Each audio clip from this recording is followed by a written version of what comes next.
नमस्कार, आवाज समाचार में आप सभी का स्वागत है। मैं हूं सीमा। खबरों की शुरुआत करते हैं। सबसे पहले नजर डाल लेते हैं हेडलाइंस पर। राहुल गांधी ने केंद्र सरकार से बाढ़ पीड़ितों के लिए मांगा विशेष राहत पैकेज। सीएए पर मोदी सरकार का फैसला, 2024 तक पाक बांग्लादेश के अल्पसंख्यक भारत में रह सकेंगे।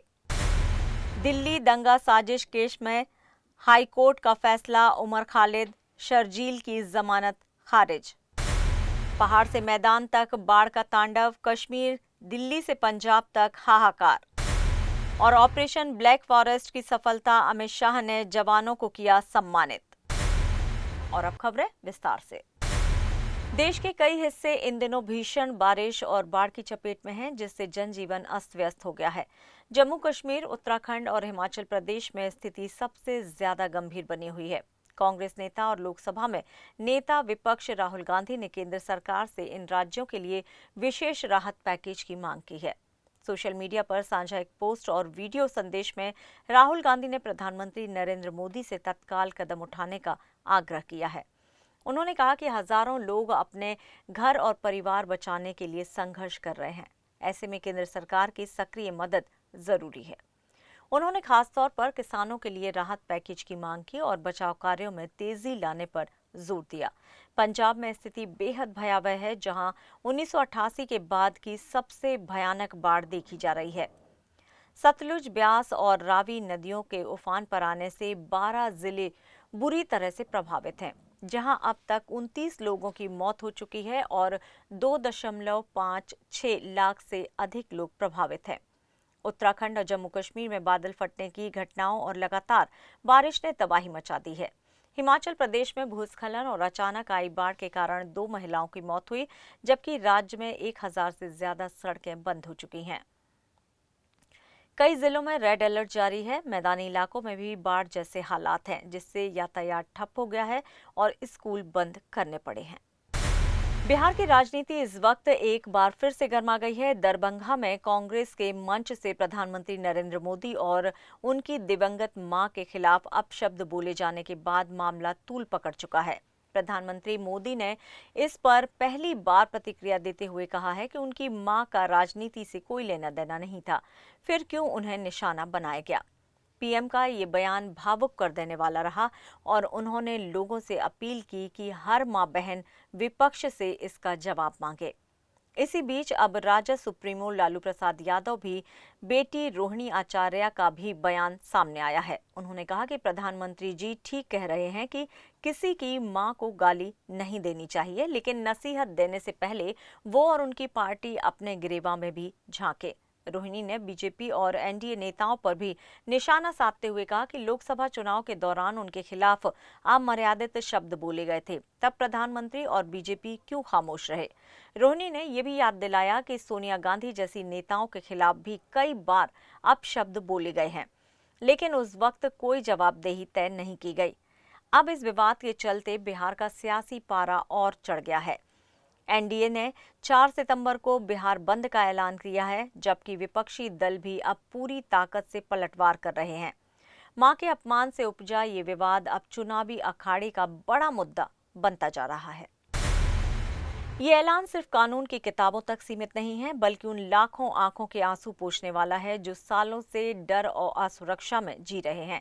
गृह मंत्रालय के आदेश जारी किया है कि अफगानिस्तान, बांग्लादेश और पाकिस्तान से धार्मिक उत्पीड़न का शिकार होकर भारत की सरहद पार करने वाले हिंदू, सिख, बौद्ध, जैन, पारसी और ईसाई अब बिना पासपोर्ट और वीजा के यहाँ रह सकेंगे। शर्त सिर्फ इतनी है कि वो 31 दिसंबर 2024 तक भारत आ चुके हों।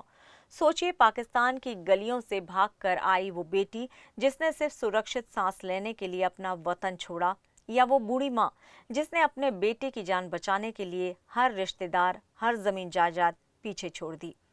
ऐसे ही परिवारों के लिए ये आदेश वरदान बनकर आया है। अब न पासपोर्ट दिखाने की जरूरत है, न ही वीजा की मोहलत बढ़ाने की भागदौड़। और सबसे बड़ी राहत, अब उन्हें आधी रात को दरवाजा खटखटाकर कोई ये नहीं कहेगा कि वापस जाओ, तुम्हारा यहाँ कोई हक नहीं है। हाँ, नागरिकता का अधिकार अभी भी सीएए के तहत सिर्फ 2014 तक आए लोगों को ही मिलेगा, लेकिन 2014 के बाद आए इन पीड़ित परिवारों के लिए भी ये आदेश किसी सुरक्षा कवच की तरह ही है। एक ऐसा कवच जो उन्हें भरोसा देता है कि अब भारत ही उनका घर है, उनकी पनाह है और यहाँ उन्हें कोई बेदखल नहीं कर सकता। कहा जा सकता है कि मोदी सरकार का ये कदम सिर्फ कागजी आदेश नहीं बल्कि इंसानियत की उस डोर को मजबूत करने वाला है जिसने सदियों से भारत को शरणार्थियों की धरती बनाया है। दिल्ली हाईकोर्ट ने 2020 के दंगा साजिश केस में बड़ा फैसला आया है। अदालत ने जेएनयू के पूर्व छात्र उमर खालिद और शर्जील इमाम को जमानत देने से साफ इनकार कर दिया है।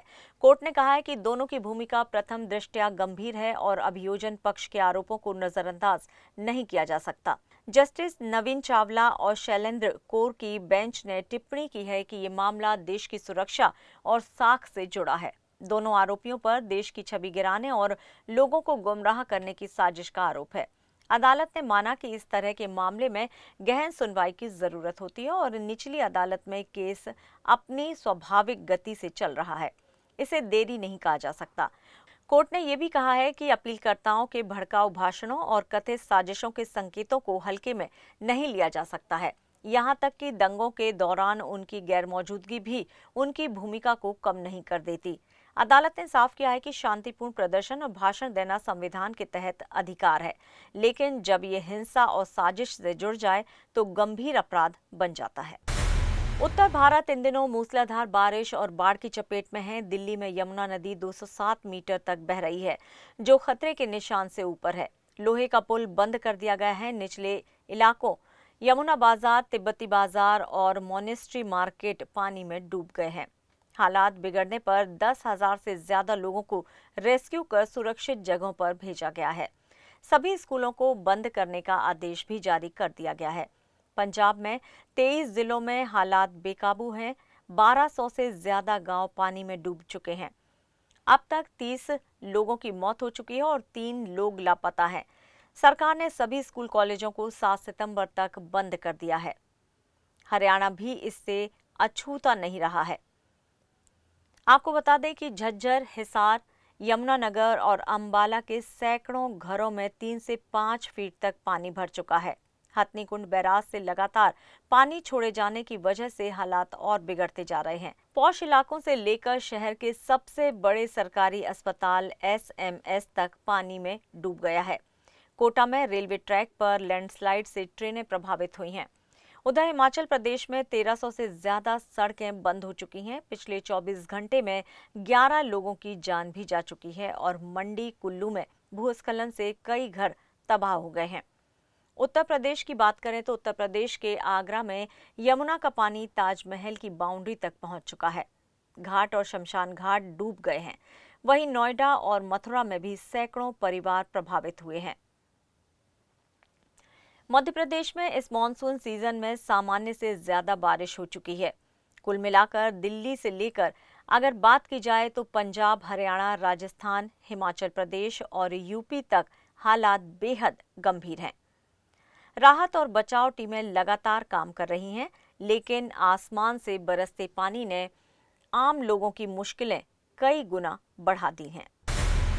तेलंगाना की राजनीति में बड़ा भूचाल आया है। बीआरएस नेता के कविता ने पार्टी की प्राथमिकता सदस्यता से इस्तीफा दे दिया है। निलंबन के अगले ही दिन कविता ने न सिर्फ अपने भाई केटी रामाराव बल्कि चचेरे भाई हरीश राव और संतोष राव पर गंभीर आरोप लगाए हैं। कविता ने कहा है कि उनकी निलंबन सिर्फ एक अनुशासनात्मक कार्रवाई नहीं बल्कि पार्टी पर कब्जा करने की साजिश का हिस्सा है। उन्होंने ये भी खुलासा किया है कि जेल से रिहाई के बाद जब उनके खिलाफ बदनाम करने का अभियान चलाया गया तब उनके अपने भाई रामाराव ने भी साथ दिया। कविता ने पिता और बीआरएस प्रमुख केसीआर से अपील की है कि वो परिवार और पार्टी के भीतर चल रही इन सियासी चालबाजियों पर ध्यान दे। साथ ही अपने चचेरे भाइयों पर भ्रष्टाचार और सीबीआई जांच को लेकर भी गंभीर आरोप लगाए हैं। खबरों में यहां लेंगे एक छोटा सा ब्रेक। आप बने रहिए आवाज समाचार के साथ।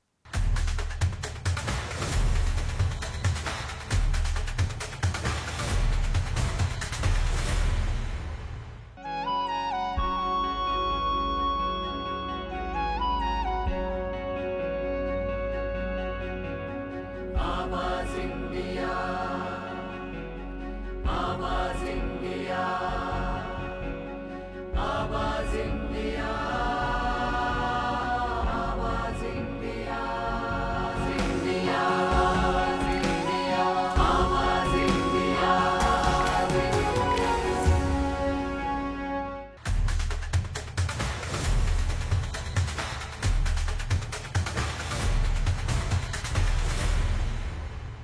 ब्रेक के बाद एक बार फिर से आप सभी का स्वागत है। बढ़ते हैं अपनी अगली खबर की ओर। जम्मू कश्मीर की पहाड़ियों में जब बारिश ने कोहराम मचाया तो किसी ने सोचा नहीं था कि माता वैष्णो देवी जाने वाली राह इतनी खौफनाक भी हो सकती है। अर्धकुमारी के पास हुए भूस्खलन ने सिर्फ मिट्टी और पत्थर ही नहीं गिराए, बल्कि दिल्ली के एक पूरे परिवार के सपनों को भी ढहा दिया। उत्तर दिल्ली के बुराड़ी से 16 लोगों का परिवार 2 साल के अयांश का मुंडन कराने और पहली बार माता वैष्णो देवी के दर्शन के लिए निकला था। लेकिन खुशियों से भरी ये यात्रा अचानक से मातम में तब्दील हो गई। राजा, उनकी पत्नी पिंकी, बेटियां दीपांशी और आरोही और बाकी परिजन लैंडस्लाइड की उस एक ही चपेट में आ गए। पल भर में परिवार बिखर गया और हादसे के बाद रोते हुए फोन पर सिर्फ यही शब्द सुनाई दिए, बेटा हादसा हो गया, मुझे कोई मिल नहीं रहा। कटरा पहुंचा भांजा यश, अस्पताल में सिर्फ अयांश का नाम आईसीयू में दर्ज मिला। बाकी परिजनों की तलाश शवगृह तक ले गई।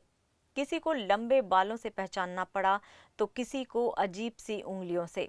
घर पहुंचकर 6 साल की मासूम आरोही मासूमियत से कहती है, मम्मी स्टार बन गई है और नन्हा अयांश आईसीयू में भी जिंदगी से लड़ रहा है। बुजुर्ग रामकुमारी, जो हादसे के वक्त पालकी में थोड़ी दूर थी, खुद को दोषी मान रही हैं। नींद की गोलियों के सहारे दिन काट रही हैं, क्योंकि उनकी आंखों के सामने बार बार वही दृश्य घूमता है।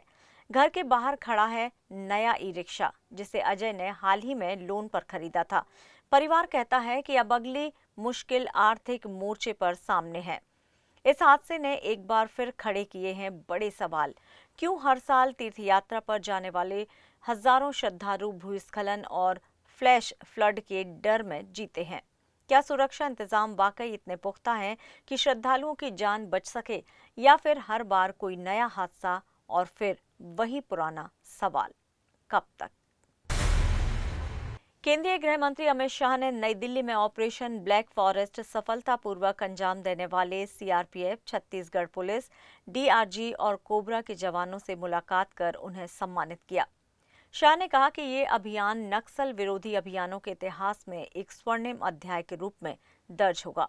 उन्होंने बताया कि नक्सलवाद के खिलाफ चल रहे अभियानों से अब तक 6.5 करोड़ लोगों के जीवन में नया सूर्योदय आया है। उनका स्पष्ट संकल्प है कि 31 मार्च 2026 तक देश को पूरी तरह नक्सलवाद से मुक्त कर दिया जाएगा। अमित शाह ने जवानों की वीरता को सलाम करते हुए कहा है कि मोदी सरकार तब तक चैन से नहीं बैठेगी जब तक हर नक्सली आत्मसमर्पण, गिरफ्तारी या फिर खात्मे की राह पर न आ जाए। शाह ने बताया कि कर्रे गुट्टुल्लू पहाड़ी पर बने नक्सलियों के बेस कैंप, मटेरियल डंप और सप्लाई चेन को पूरी तरह ध्वस्त कर दिया गया है। उन्होंने कहा कि इस अभियान के दौरान गर्मी, ऊंचाई और हर कदम पर आईईडी के खतरे के बावजूद जवानों ने अद्वितीय साहस का प्रदर्शन किया। शाह ने भरोसा दिलाया कि मोदी सरकार नक्सलियों के खात्मे तक रुकने वाली नहीं है। घायल जवानों और उनके परिवारों के लिए सरकार सभी जरूरी प्रयास कर रही है। इस अवसर पर छत्तीसगढ़ के मंत्री विष्णु देव साय और उप मुख्यमंत्री विजय शर्मा भी मौजूद थे। मुंबई का आजाद मैदान, जहां 5 दिनों तक मराठा आरक्षण का शोर गूंजता रहा, वहां अब सिर्फ सन्नाटा पसरा है। मनोज जरांगे का आंदोलन खत्म हो चुका है। मुख्यमंत्री देवेंद्र फडणवीस ने 2 महीने में समाधान का वादा किया है, लेकिन बड़ा सवाल ये है कि क्या सरकार अपना वादा निभाएगी या फिर यही आजाद मैदान एक बार फिर से मराठा आंदोलन का गवाह बनेगा। दोस्तों, हम आज आज़ाद मैदान में आए हैं, जहां पिछले 5 दिनों से मराठा आंदोलनकारियों का आंदोलन शुरू था। जरांगे पाटिल भूख हड़ताल पर थे। आप देख सकते हैं कि आज़ाद मैदान पिछले 5 दिनों के बाद आज कैसा साफ हुआ है, एक पूरा खाली खाली। और हम पीछे हैं जहां जरांगे पाटिल जी का स्टेज था, वहां खड़े हुए हैं। देख सकते हैं कि स्टेज टूट चुका है और धीरे धीरे वो सारी चीज़ें निकाल रहे हैं। मराठा आंदोलनकारी यहाँ आए थे, उन्होंने पानी, खाना, सब कुछ जो लाया था वो सब कुछ वो छोड़ कर गए। कल उनको बड़ी जीत मिली है, कल उन्होंने जल्लोष किया यहाँ पे सरकार से उनको जीआर मिल गया है। और सारे मराठाओं को कुणबी में शामिल करने का जो जीआर था उनको मिल चुका है। उसके बाद जरांगे पाटिल ने अपना अनशन तोड़ा और वो अपना आंदोलन तोड़ा, अपना आमरण अनशन तोड़ा। उसके बाद वो लोग धीरे धीरे सारे मराठा अपने गंतव्य की ओर चले गए। और आप देख सकते हैं कि विजुअल्स में कि किस तरह पानी सारी चीज़ें पड़ी हुई है, सब कुछ वो छोड़ कर गए। मैदान कितना साफ हुआ है, बीएमसी ने रोड और मैदान को पूरी तरह साफ किया है। कल रात से ही उन्होंने पूरी सफाई की हुई। आप देख सकते हैं कि जो हज़ारों का हुजूम पिछले 5 दिनों से यहाँ उमड़ा था वो आज पूरी तरह एकदम रिक्त हो गया, शांति एकदम हो गई है। आप यहाँ का नज़ारा पूरी तरह देख सकते हैं कि मराठा आंदोलनकारियों को जीत मिली है। 5 दिनों बाद उन्होंने अपना अधिकार लेकर ही वो यहाँ से गए हैं। आप देख सकते हैं यहाँ पे कि कितना सब कुछ शांत है। हम ये कहना यहाँ गलत नहीं होगा कि आज़ाद मैदान फ़िलहाल आज़ाद हो चुका है और शांति बन चुकी है और रोड सारा मैदान सब कुछ पहले की तरह जस का तस हो गया। जैसा कि राज्य सरकार को हाई कोर्ट ने निर्देश दिया था उस तरह से काम हो चुका है पूरा। और आगे देखते हैं कि ये आज़ाद मैदान किस तरह आगे होता है, क्योंकि यहाँ तो आपको पता है इसका इतिहास ही ऐसा है कि यहाँ आंदोलनकारी आते रहते हैं और आंदोलन होता रहता है। वहीं मुंबई की सड़कों पर भी मराठा आंदोलनकारियों के नारे, कबड्डी, खाने के स्टॉल, उनकी गाड़ियां और नाच गाने सब बंद हो गए हैं। जीत का जश्न मनाते हुए सड़कें भी अब मुंबई के पुराने दृश्य की तरफ लौट चुकी हैं, लेकिन जाते जाते कुछ निशान जरूर छोड़ गए हैं। दोस्तों, कहते हैं मुंबई की रफ्तार कभी नहीं रुकती, मुंबई हमेशा चलती रहती है। लेकिन हम आपको बताना चाहेंगे कि पिछले 5 दिनों से मुंबई की रफ्तार थमी हुई थी। मराठा आंदोलनकारियों ने मुंबई की रफ्तार को बड़ी तेजी से रोक रखा था। जहां पब्लिक ट्रांसपोर्ट और गाड़ियां सुचारू रूप से नहीं चल पा रही थी। फिलहाल आज वो चीज़ आप देख सकते हैं, हमारे पीछे देख सकते हैं, गाड़ियों की रफ्तार लगी है, पब्लिक ट्रांसपोर्ट चल रहे हैं, आम लोगों की प्राइवेट गाड़ियाँ चल रही है। काफ़ी अच्छी तरह सारी चीज़ें मैनेज हो रही है। रोड साफ हो गए हैं। जहाँ हमने पिछले 5 दिनों तक देखा कि कितनी गंदगी थी रोड पर, बैठने तक की जगह नहीं थी। लोग मराठा आंदोलनकारी जगह जगह जमा हुए थे, हज़ारों की तादाद में इनका हुजूम उमड़ा हुआ था। आज वही मुंबई की रफ्तार फिर से पहले की तरह सुचारू रूप से हो गई। जगह जगह साफ सफाई की गई है, बीएमसी ने साफ कर दिया है सारी सड़कों को, आज़ाद मैदान को, सब कुछ पहले जैसा हो गया है। आप देख सकते हैं सफाई सब कुछ आप देख सकते हैं, एकदम पहले की तरह हमारी मुंबई जस की तस हो गई है। और मुंबई की रफ्तार को रोकना वाकई में कहना गलत होगा कि मुंबई रुकती है, लेकिन फ़िलहाल हम कहना चाहेंगे कि 5 दिनों तक तो वाकई मुंबई की रफ्तार रुकी थी। लोग सड़कों पर बेखौफ आने जाने में डरते थे।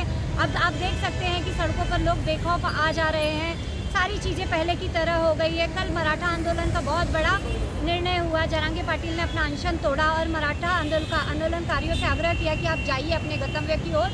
और उन्होंने धीरे धीरे अपनी राह पकड़ी और अपने घरों की ओर गए। लेकिन जाते हुए जो अपना सामान उन्होंने आंदोलन के तहत लाया था वो सब कुछ छोड़ कर गए हैं। तो वो सारा कुछ यहाँ वहाँ जमा है और बीएमसी यहाँ वहाँ फेंक रही है।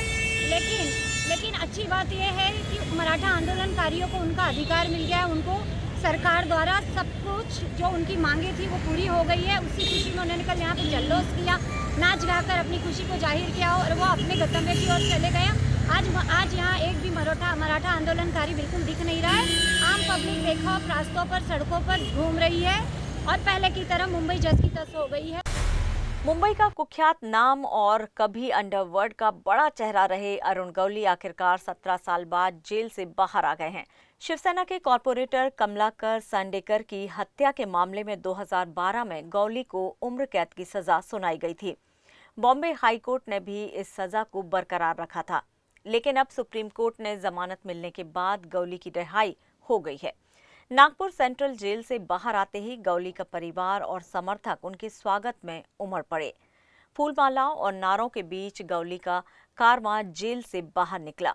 गौली, जिसे कभी दाऊद इब्राहिम का सबसे बड़ा प्रतिद्वंदी कहा जाता था, साल 2004 से 2009 तक चिंचपोकली विधानसभा से विधायक भी रह चुका है। अंडरवर्ल्ड डॉन से नेता बने अरुण गौली की कहानी अपराध और राजनीति का वो सफर है जिसने मुंबई की गलियों और सत्ता के गलियारों दोनों में अपनी छाप छोड़ी। 17 साल बाद जेल से बाहर आने के बाद अब सबकी नजर इस बात पर है कि गौली दोबारा राजनीति में वापसी करेंगे या फिर चुपचाप सार्वजनिक जीवन से दूरी बना लेंगे। 4 जून को बेंगलुरु के चिन्नास्वामी स्टेडियम के बाहर हुए दर्दनाक हादसे पर अब विराट कोहली ने अपनी चुप्पी तोड़ी है। आरसीबी की आईपीएल जीत के जश्न के दौरान मची भगदड़ में 11 लोगों को अपनी जान गंवानी पड़ी और कई घायल हुए। कोहली ने आरसीबी के आधिकारिक सोशल मीडिया पर एक भावुक संदेश लिखा है। उन्होंने लिखा, जिस दिन को हमारी फ्रेंचाइजी के इतिहास का सबसे बड़ा पल होना था, वो एक त्रासदी में बदल गया। उन्होंने कहा कि वो लगातार पीड़ित परिवारों के बारे में सोचते हैं और उनके लिए प्रार्थना करते हैं।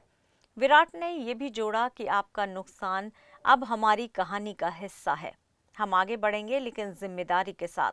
इस हादसे के बाद जांच में सामने आया है कि सोशल मीडिया पर भेजे गए अनियंत्रित निमंत्रणों के चलते लगभग 2.5 लाख लोग स्टेडियम के बाहर जमा हो गए थे। पुलिस की लापरवाही और उचित व्यवस्था के अभाव को हादसे की मुख्य वजह माना गया। इस घटना के बाद आरसीबी फ्रेंचाइजी ने मृतकों के परिवार को 25-25 लाख रुपए मुआवजा देने का ऐलान किया। साथ ही आरसीबी केयर्स नाम के एक संस्था भी बनाई गई, जो भविष्य में बीसीसीआई, केएससीए और अन्य संगठनों के साथ मिलकर बेहतर भीड़ प्रबंधन के लिए काम करेगी। हादसे ने जश्न को गहरा शोक बना दिया, जिसकी गूंज अब भी महसूस की जा रही है। भारतीय अंतरिक्ष यात्री शुभांशु शुक्ला ने हाल ही में अंतर्राष्ट्रीय स्पेस स्टेशन से लौटने के बाद अपने अनुभव साझा किए। उन्होंने बताया कि अंतरिक्ष में खाना भी एक बड़ा चैलेंज होता है, क्योंकि वहां गुरुत्वाकर्षण बल की कमी होती है। सोशल मीडिया पर शेयर किए एक वीडियो में शुभांशु ने दिखाया कि कैसे स्पेस में कॉफी पी जाती है और खाना बड़े ही सावधानी के साथ खाया जाता है। उन्होंने लिखा कि धरती पर लौटने के बाद उन्हें खाना खाना दोबारा सीखना पड़ा। उनका कहना है कि अंतरिक्ष में धीमा ही तेज है, यानी हर काम सोच समझकर और धीरे करना जरूरी होता है। शुभांशु ने यह भी बताया कि अंतरिक्ष में पानी भी खाना पड़ता है, क्योंकि वो वहां हवा में तैरता है। खाने को पचाने के लिए गुरुत्वाकर्षण जरूरी नहीं होता, बल्कि पेरिस्टालसिस नामक प्रक्रिया होती है। पेरिस्टालसिस प्रक्रिया उसे संभव बनाती है। चाहे सिर ऊपर हो या नीचे, शरीर भोजन को पचाने में सक्षम रहता है। उन्होंने इस अनुभव को बेहद अनोखा और सीखने योग्य बताया। Okay, eating and drinking in space is a challenge, and we manage somehow. This is our dining table where we sit and eat, and everything floats. So you will see Velcro all around, you will see tape all around. We have to fix everything down. The bottle is all stuck. The spoons all have Velcro on this, because if you leave anything, it just goes. So you hold it, you put it with the Velcro on something. I'm drinking my coffee right now. I'll just show you an example of how it happens.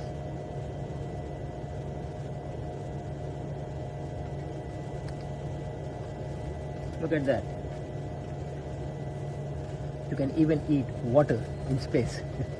It is fun, but you have to be really careful that things go all around, and you just have to be mindful about everything.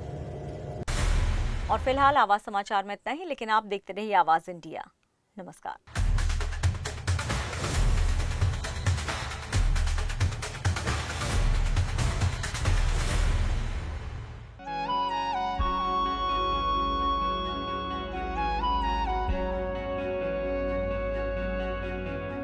आवाज India,